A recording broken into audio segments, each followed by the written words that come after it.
George G. Ritchie was born in 1923. He studied to be a doctor when he was drafted into the Army to serve in World War II.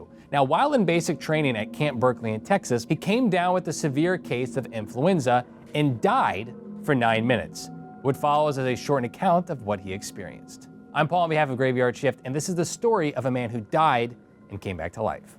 Now, George says in his own personal account that while he died, he floated above a body and realized it was his own while he was lying dead on a hospital bed.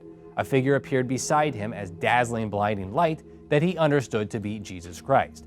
The figure asked him what he had done with his life, quoting, "How much have you loved with your life?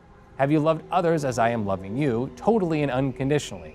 To which George replied, "I didn't know love like this was possible."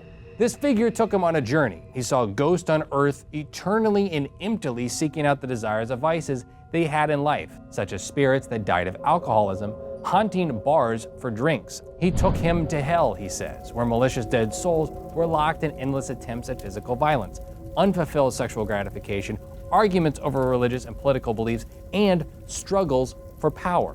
Then, according to George, while he was dead for 9 minutes, he says he was taken to a place where people were engaged in artistic behavior and research.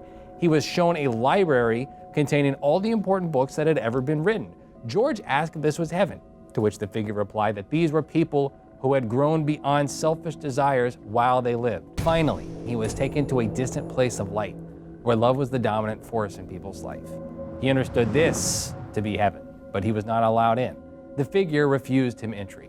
Now, George, after all of this, came back to life, and he became a doctor in psychiatry, publishing his experience, this whole experience, in a book titled Return from Tomorrow, which became a groundbreaking work on near-death experiences.